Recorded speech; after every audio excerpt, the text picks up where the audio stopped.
Alright, wonderful day po ulit po sa inyo lahat guys. Ayan, today ay off namin dalawa ni Mrs. Kaya best time, best day namin para mag-date. Ayan. Pero hindi kami mag-date sa restaurant o kung saan man. Kami ay mamimili. Ayan, ano nga ba yung challenge natin ngayon? What can you buy with 50 pounds?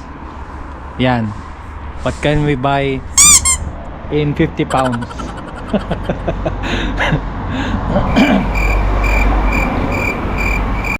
On the way kami ngayon sa supermarket. And si Eliana na ihatid na, si Lucas na ihatid na. Best opportunity na mamili kami habang walang bata. So samahan ninyo kami mamili. Yan, anong mabibili ng 50 pounds dito sa UK?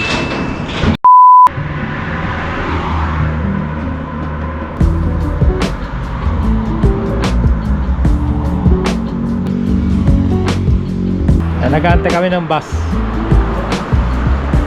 Lapit lang dito sa amin.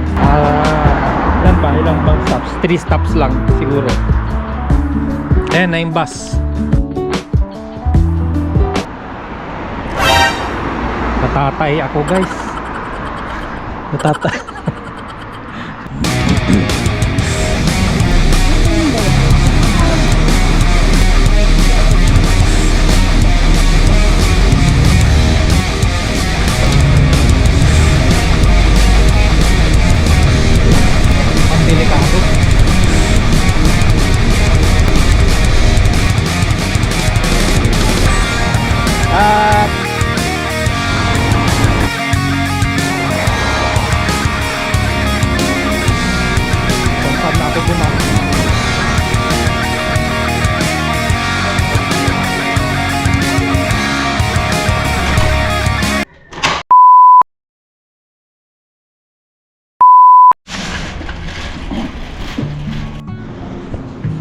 Alright guys, dito na kami sa supermarket sa Aldi.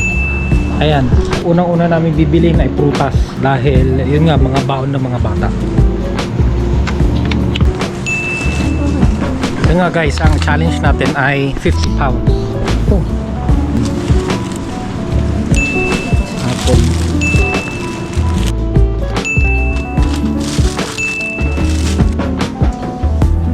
Gulay.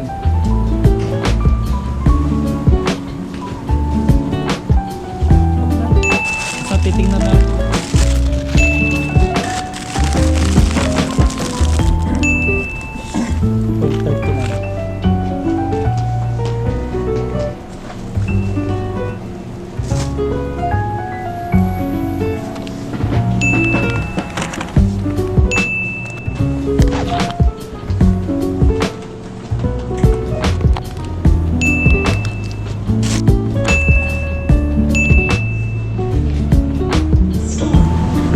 Yan guys, bakit namin pinili ang Aldi?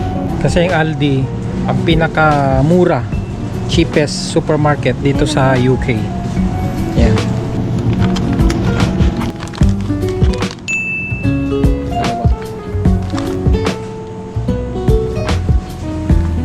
Dalawa nito. 37 na. May mga wala naman dito sa Aldi. Like yung diaper, yung Pampers. Pero okay naman siya sa mga everyday na pagkain dito.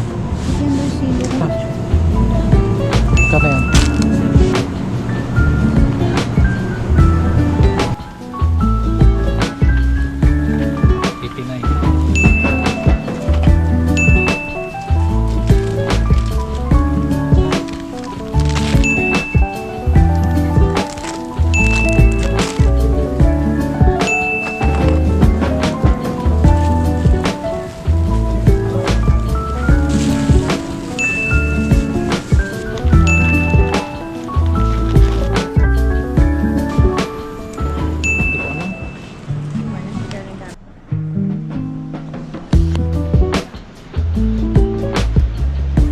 Tinapay.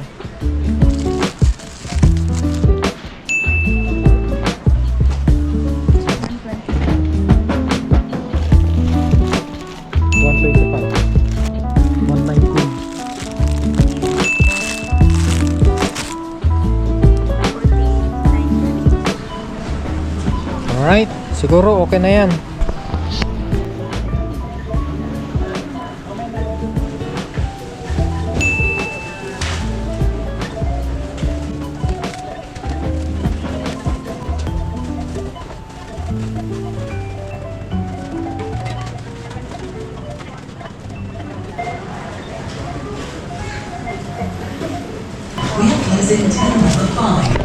Yan guys, tapos na kami mamili. Kaso, ang problema, sobra kami ng 2 pounds lang naman. Yan. Okay lang yun. Pero at least nakita ninyo yung mabibili ng mga 50 pounds. Yan.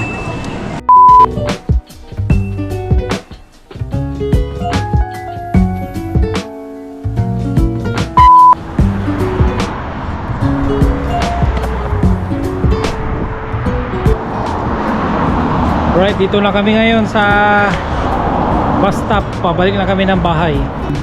So, tapos na yung ating challenge na anong mabibili ng 50 pounds. So, mabura tayo ng 2 pounds. Alam nyo kung bakit? Alam mo kung bakit? Di mo alam? Hindi niya alam guys. Bakit ako sobrang 2 pounds? Dahil yun yung bayad ko doon sa pag-CR. Yun yung bayad ko doon sa pag-CR. See you ulit sa mga susunod na videos and vlogs. Bye bye! Bye bye ka naman.